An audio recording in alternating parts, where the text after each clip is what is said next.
सियावर रामचंद्र भगवान की जय। श्री राम जय जय राम। श्री राम जय जय राम। श्री राम जय जय राम।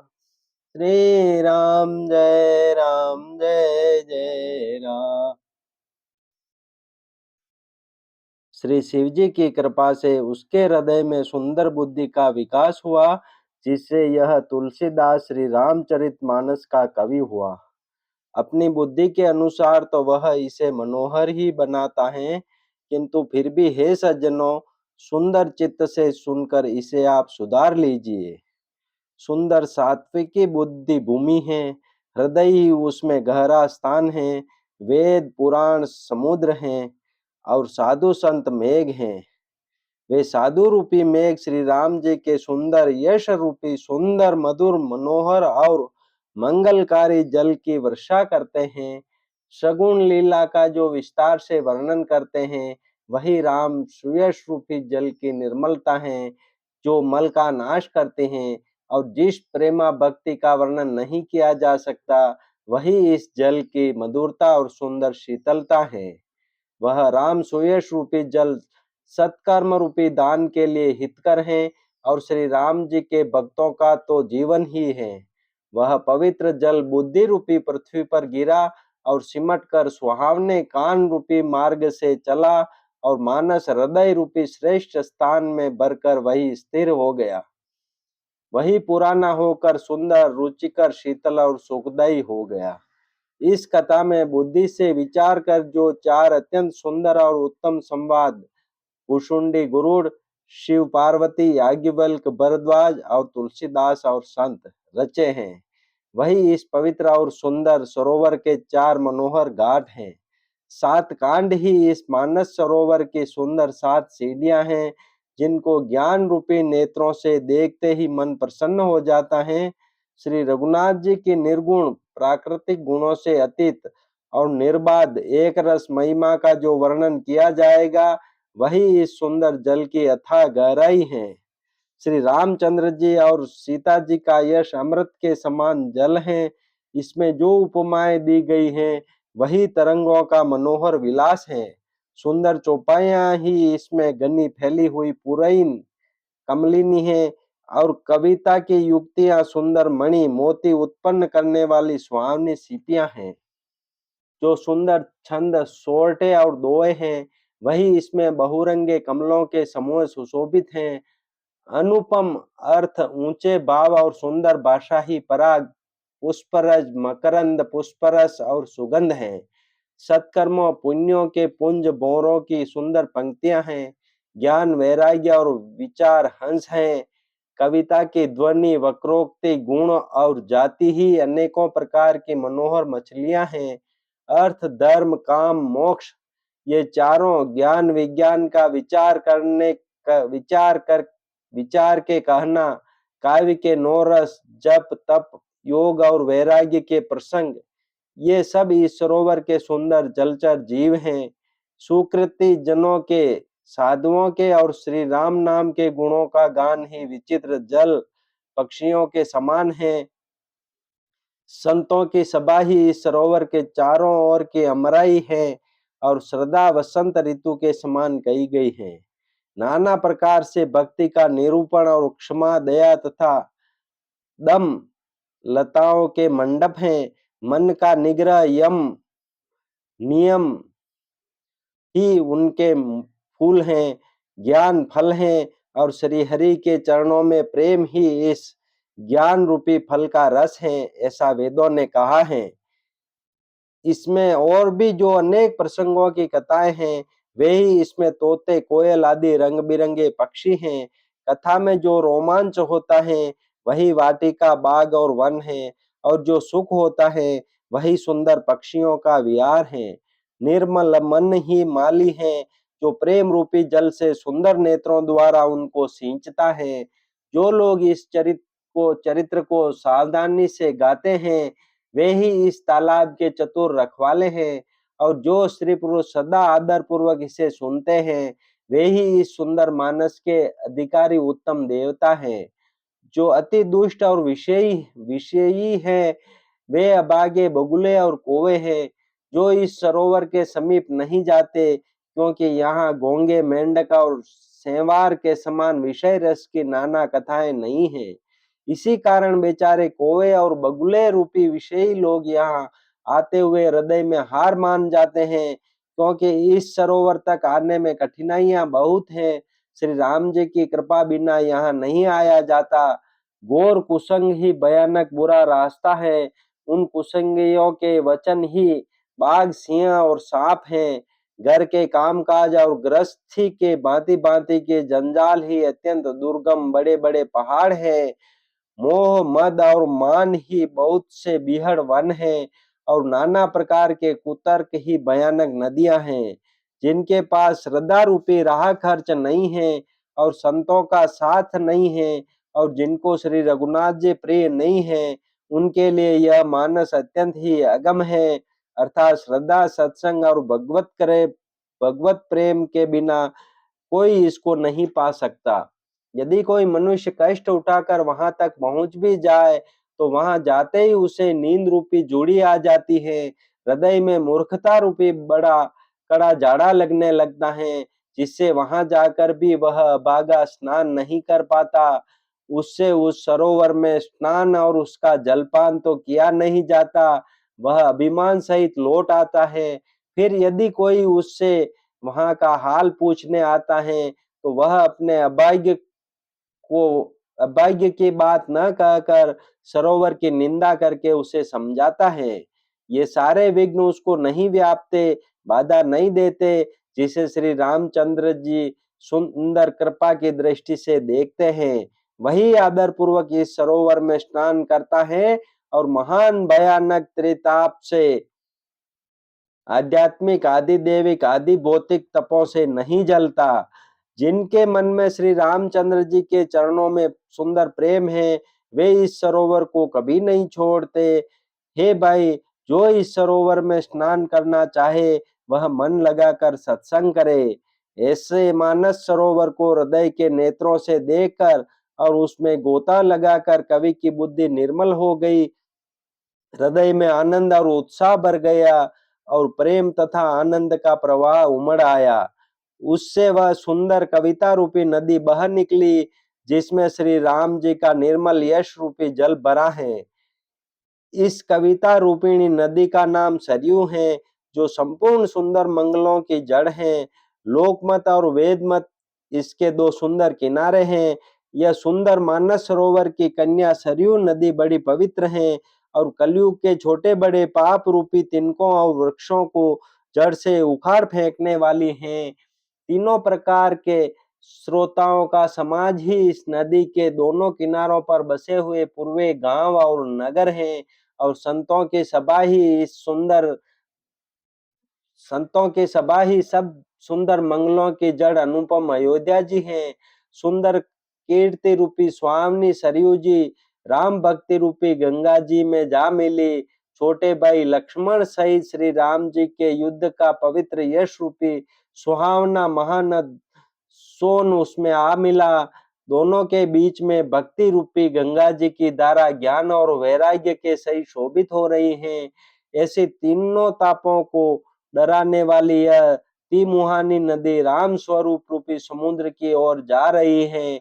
इस कीर्ति रूपी सरयू का मूल मानस श्री रामचरित है और यह राम भक्ति रूपी गंगा जी में मिली है। इसलिए यह सुनने वाले सज्जनों के मन को पवित्र कर देगी। इसके बीच बीच में जो भिन्न भिन्न प्रकार की विचित्र कथाएं हैं, वे ही मानो नदी तट के आसपास के वन और बाग हैं। श्री पार्वती जी और शिव जी के विवाह के बाराती इस नदी में बहुत प्रकार के असंख्य जलचर जीव हैं।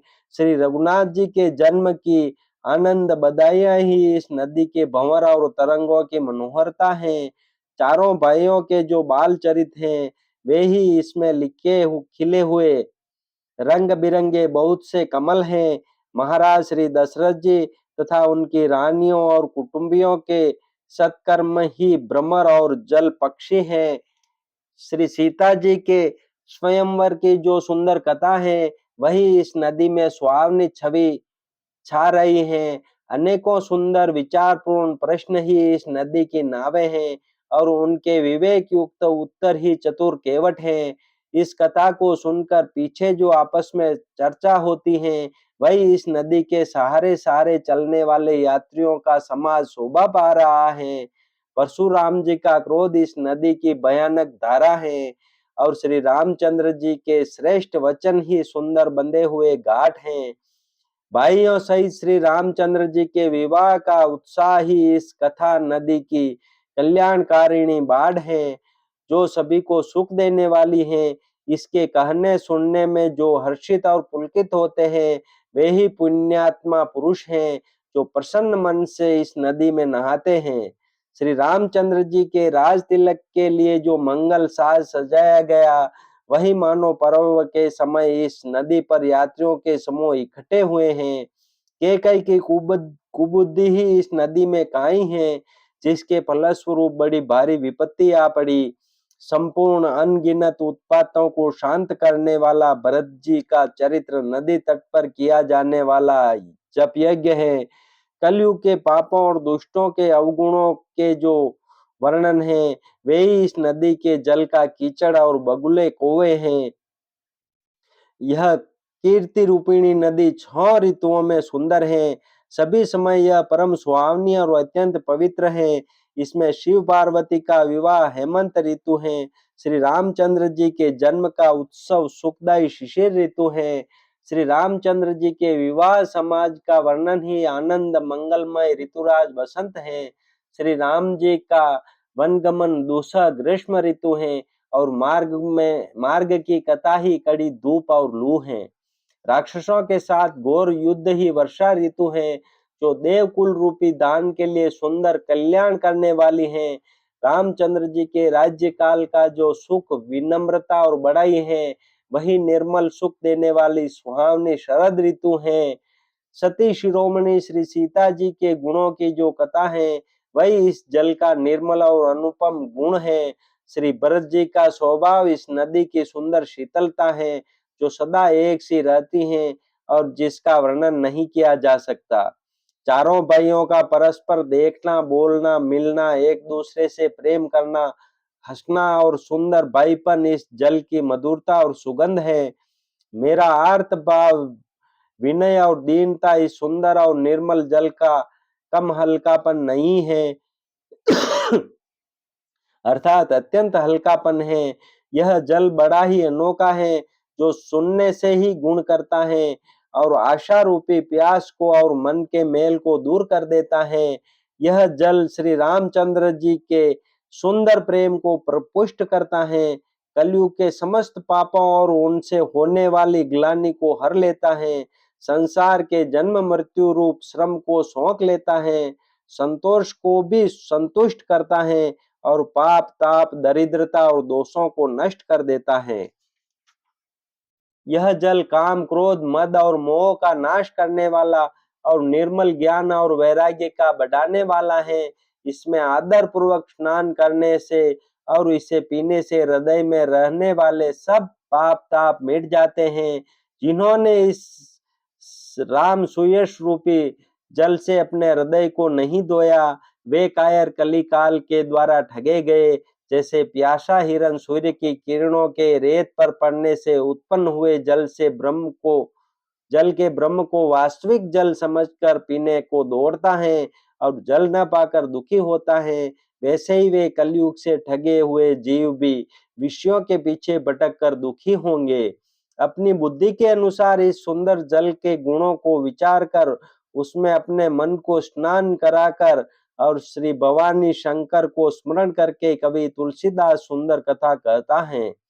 मैं अब श्री रघुनाथ जी के चरण कमलों को हृदय में धारण कर और उनका प्रसाद पाकर दोनों श्रेष्ठ मुनियों के मिलन का सुंदर संवाद वर्णन करता हूँ।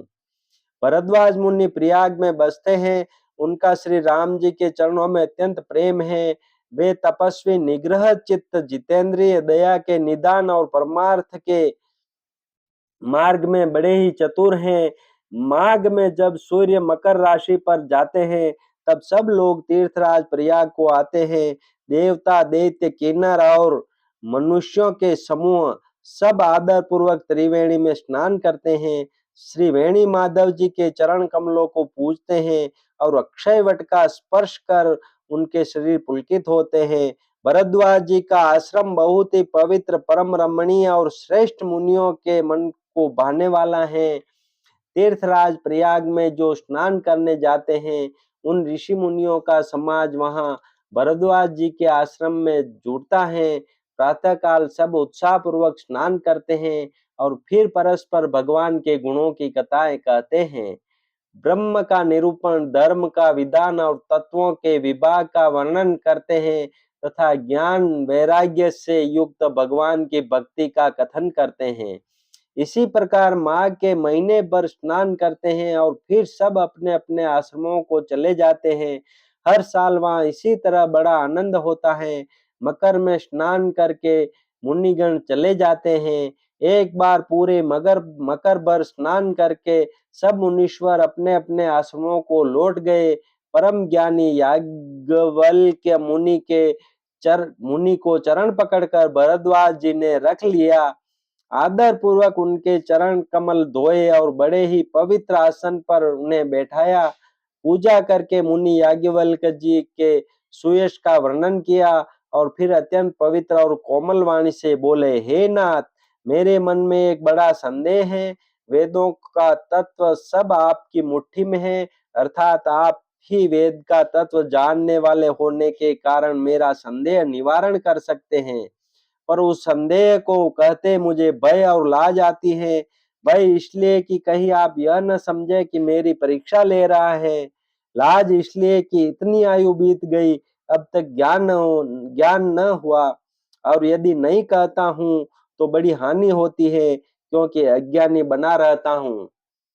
हे प्रभु, संत लोग ऐसी नीति कहते हैं और वेद, पुराण तथा मुनिजन भी यही बतलाते हैं कि गुरु के साथ छिपाव करने से हृदय में निर्मल ज्ञान नहीं होता। बोलो सियावर रामचंद्र भगवान की जय। श्री राम जय राम, जय जय राम। श्री राम जय राम, जय जय राम। श्री राम जय राम, जय जय राम। श्री राम जय राम, जय जय राम।